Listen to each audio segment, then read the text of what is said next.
Hello, this is Jon Miller, the creator of this podcast. Now, the rest of Everest is probably the most in-depth look at just what it takes to climb the world's highest peak. But keep in mind that it is a series. And if you're checking out the podcast for the first time, do yourself a favor, go back to episode 0 and watch everything in order. That's really the right way to enjoy it. Thanks so much.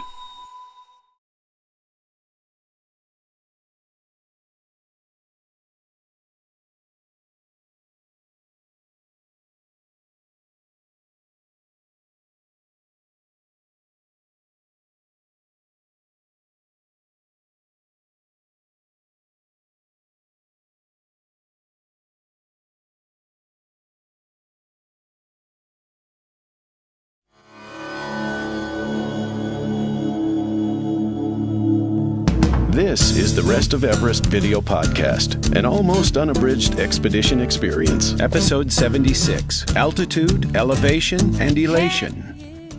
Well, hello again, everyone. Welcome back to the Rest of Everest video podcast. I'm Jon Miller. Joining me again this week is Scott out in California. Scott's getting ready to go on vacation, so very pleased with that. I also want to remind people that if you have not taken a listen to the special report audio-only episode I put out on Tuesday last week, please go ahead and listen to it. I recorded it with our friend Alan Arnett, who is heading out to climb Everest this year, and it's an important episode to listen to, so I want to remind people to go ahead and check that out. But let's get into Lhasa. Let's see what it was really like a year ago, and we can kind of talk about what it's like now as we're watching the video. So let's go. Here we go. Alright, so this is the square in front of the Jokhang temple. Scott, what's the square called again? This is Barkor Square. Yes, and this is where, if you look at like Associated Press photos and whatnot from the violence and everything, you'll actually see this same view, or that previous view, and you just see soldiers, and this is what it was like a year ago. And we've seen these pilgrims before, but now we're again down on the street level, and you can see, like there's just a woman with her child there. Very relaxed, very casual. This is the thing that struck me about Barkor Square. I mean, again, we're talking old Lhasa. This is the Tibetan quarter of Lhasa, so this is old Tibet, and it would be hard to count, but a couple thousand people or more in this square performing Koras around the Jokhang. So a very important gathering point and a very important place for Tibetans. It's just hard to imagine violence happening here. Yeah, violence in a completely peaceful people who are against violence. So what we're looking at here, these pyres here, they're fires, and primarily it's a place where people can make an offering. You'll see, people throwing rice in it and burning juniper, and it smells wonderful right there. But also you'll see people making offerings of butter, because yak butter is sacred out there, and so you're always seeing offerings made of butter. And people would just come up. This is one on the other side of the square, so that's a different one right there. And again, it shows the people. Here I'm filming, and all of a sudden I see this guy just kind of staring at me, and so this guy and his friend, and this is very indicative of the people here. They're just interested in what you're doing, and they just smile. Curious and friendly. Yep.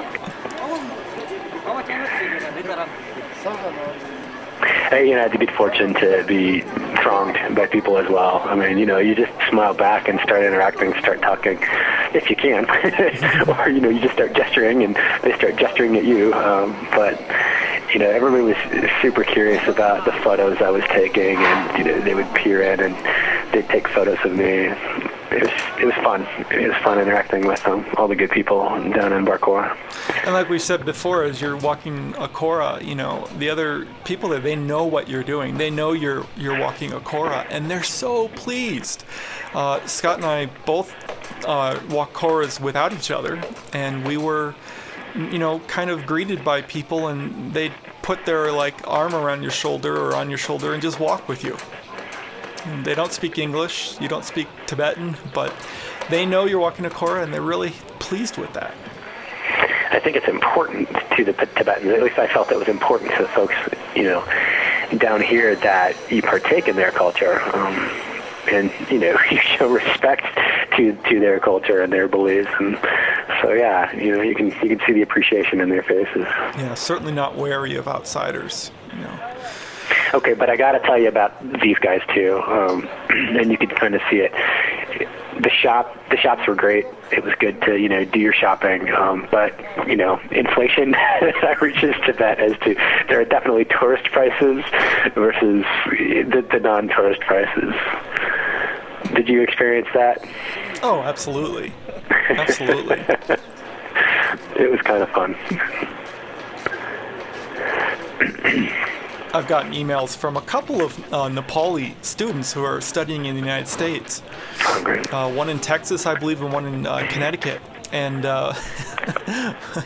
what everyone's been saying is, I love seeing the footage of Kathmandu and everything, but man, did you guys overpay on everything you bought.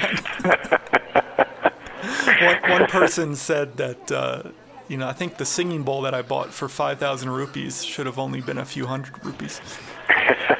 But the same happened up here in Tibet. But I'm walking a Kora, and as I was walking a Kora, I took a detour, and you'll see me jump into a store, one of the real stores, not just a cart on the road here, but it was I think it was called the Rhythm of Tibet, and Scott and I both bought stuff there. I actually bought quite a bit of jewelry for my wife. Because how cool is it to be able to wear something, from Tibet, and to really believe in it, in its energy and everything. But the people are really great there, and I'll let Scott when we see it, we'll let Scott talk about what he purchased there. Okay, now I'm entering the store here. It's just beautiful. And they let me, of course, as everyone, they let me film inside of it, because I had already been in there and I had purchased some stuff, and they were wrapping it up for me. So they were glad to see me come back. But one difficult thing about some of the stores in Tibet is that some of the real cultural heritage of the country is being sold off. Certainly not in every store, but some of it is really important. Some of it, it's made for the stores. But, there's a lot of, important artifacts that have, they're not in Tibet anymore. They've been sold off. These are religious paintings. I believe they're called Tanka paintings, and they're extremely ornate. So these are some yak skulls, and you'll see there's a spot right there. One's missing. There's the missing skull. I was very taken with these skulls. I like the yak. I love the carving on the yak skull. And the store owner, or the proprietor, was very persistent and sold me a yak skull. It's actually hanging on my wall right now. I can see it from where I sit. I remember you were so worried about how you were going to get it back, and they ended up packing it the most exquisite way. Just they really made sure it wasn't going to break. It shows up at home, DHL, in this 10 box. It was wonderful. It was wonderful. So after we bought all that, and actually I bought an eye bead, which is sort of a sacred stone. It's sacred to Tibetans, and I'm wearing it still. I haven't taken it off since I put it on. This day hasn't. Actually, it did. I did come off my body when I had my surgery. My wife wore it. Do you remember the salesman he sold, you said that you purchased a bunch of jewelry for your wife, and he turns to me after making the sale with John and says, and for your lady? And I said, I have no lady in my life. And he goes, do you have a mother? So, of course, I had to buy something for my mother. These shots here are some of my favorite. This woman in particular, I'll never forget this shot here. I have the little LCD screen on my camera, of course, turned around so they can see themselves. And she wanted to see her face. I just love that. But again, I mean, these people are so friendly. Can you just, imagine that, there was open gunfire in this plaza. I can't get over it. These people are just the kindest people. It's such a tragedy. I don't even know what to say.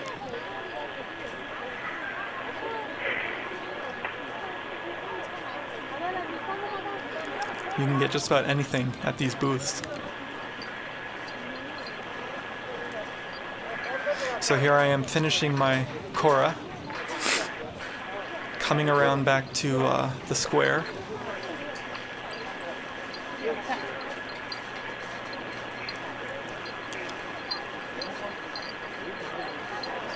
I wanted to get footage of the actual Tibetans who are walking Koras, and you can see that there's different people of all different ages, and also, people in traditional clothing and people in Western clothing.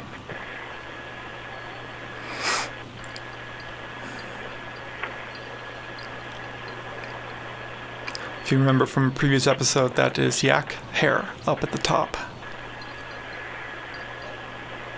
It was a beautiful day.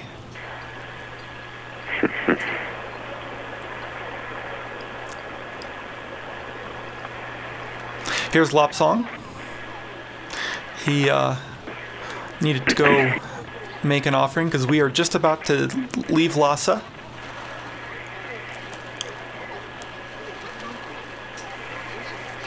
So he picked up some stuff to burn, and then he actually went and he prayed. He got down on his knees and he did the whole lying down like this, put your arms forward and everything. And I actually remember him. I said to him how much I like prayer flags. And I like how it's a method of praying because the prayers are written on the flag, and each time they blow in the wind, it's as if all the prayers are being read. He said prayer flags are the easy way to pray. Not just because not because of the glasses. In last 2 nights I had a dream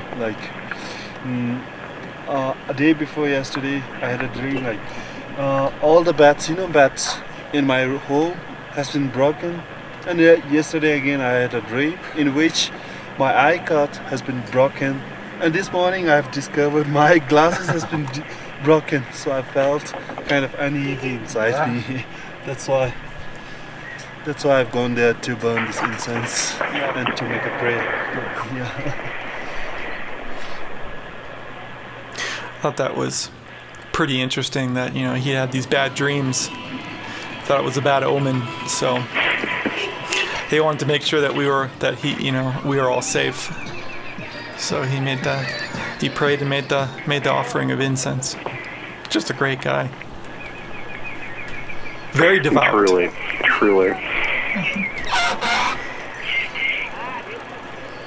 So we're in the Land Cruiser again.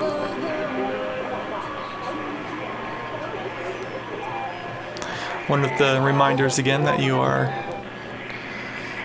under Chinese control there. PRC.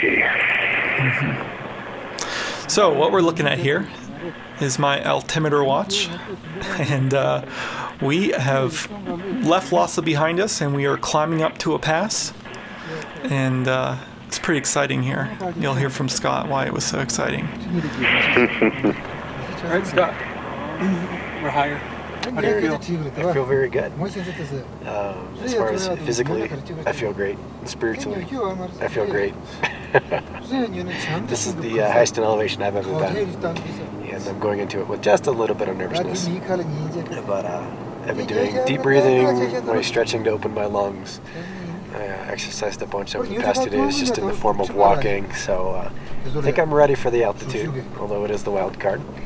And, you know, you plan for this, you do everything you can while you're in the States and while you're on your trip, but this is the real deal, and we're here, and you know, we're in it now at probably 14.3 right now, and we've got a long way to go because the road just keeps going up and up and up.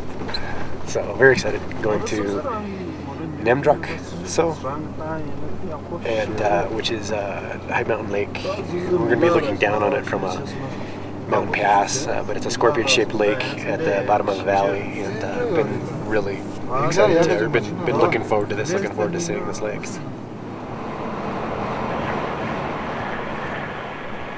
Outstanding. I want to just quickly mention that Scott paid an exorbitant amount for that yak skull with the carvings on it. He was kind of curious whether he should actually buy it. It was so expensive. And as we left Lhasa, we saw one at the side of the road, you know, left there, and Lobsang says, "Oh, hey, you want that? You can have it." And it was pretty much the same thing that Scott had just paid for, and he's like, "You can just take it." We laughed. We didn't take it. We left it there, but we laughed and laughed. All at your expense, Scott. You want that? You can have it. He was making so much fun of me. Good natured. But we're actually at the pass right here. We'll see all the prayer flags and everything behind us, but one of the other funny things is that as we're kind of walking up to the prayer flags that you'll see in a minute, there was these like 3 girls and like these 2 men, and they were walking there, and they wanted to pray quickly at the pass and everything. And when I got back into the car, Lobsang was all excited. He's like, "That's the biggest music group in Tibet." He was really beside himself. He wanted to talk to these young women, and they were having none of it.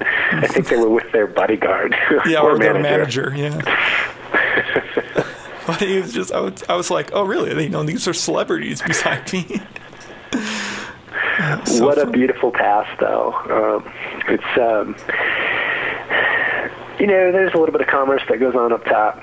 Some folks trying to sell you things, but it's also kind of that cathedral feel, because high mountain passes, the high spots are religious, and so, you know, you're kind of just looking around, and people are doing very religious things, very devout things, so definitely on our best behavior.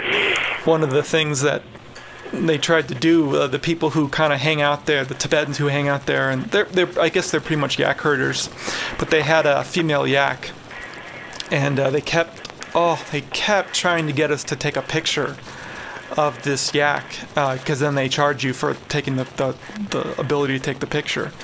And we just didn't want anything to do with that, and Lobsang was kind of pissed at them and everything, and they just kept saying, take a pic. They kept pulling this poor yak around to try and all she wanted to do was graze a little bit or be with her family, which is off in the distance here. But I was like, no, we'll see yaks. We'll see yaks all over the place now. And I thought that was so beautiful, watching the yaks graze in the distance there.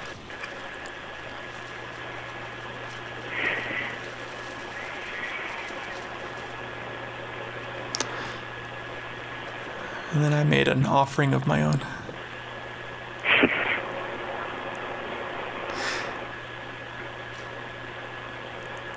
And there's Scott making an offering. We're not littering, I promise. Those were prayer flags. And it's completely acceptable to I think Lobsang gave them to us. Yeah, I bought them. Oh, you bought them. Okay. He purchased them for himself, and I'll admit I saw him throwing these over the side of the mountain, and I was kind of taken. It's actually very beautiful to see these things floating out into the middle of this beautiful, vast openness, but I also thought it would look really cool. Yeah. So I bought about 4 of these stacks, and yeah, made an offering of my own. Oh, that lake's beautiful. Just turquoise. Just beautiful. This is one of my fondest memories. Simple little stop, but you know, I think back to it often. So. Yeah. Well, next week we're gonna follow that bit of road down there, and we are gonna actually make it to the next town and get some pretty cool stuff. Really look forward to sharing that with everyone because we are officially on the way to Everest now.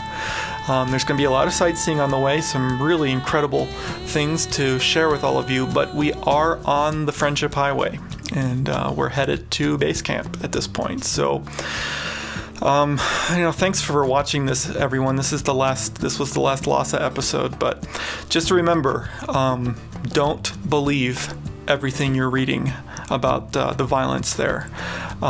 It was, I'm sure, much worse than the Chinese media is saying. I don't want to, it's not the Chinese people, it's the government-sponsored media, and I always want to make that clear. I have nothing against the general population. It's the government, and but we're going to get to see more towns and more of what it was really like. So, thanks so much for joining me, Scott. I really appreciate it. John, thank you. And stay tuned next week, everyone. We'll have another episode in beautiful Tibet. So, bye. The Rest of Everest is downloaded all over the world every week. If you enjoy watching and would like to show your support, then take a look at my website. Aside from having lots of additional blog entries from the expedition updated every week, there's this little donation button on every page. Now, many of you have pressed that button, and your generous contributions are helping to cover my hosting fees. If you haven't donated but would like to, then just contribute any amount. In return, I'll give you access to the video and audio dispatches I sent out while we were actually at Everest. It's pretty interesting stuff. Contribute $25 or more, and I'll even throw in an iPod-compatible version of the film Everest: The Other Side. That's the project the entire podcast here is based on. As always, our announcer is Marlon May, and our music is provided by Wendy Wu. Check her out at wendywu.com. Thanks so much, everyone, and we'll see you next week. Thank you for watching The Rest of Everest. For more information on the expedition, please visit therestofeverest.com.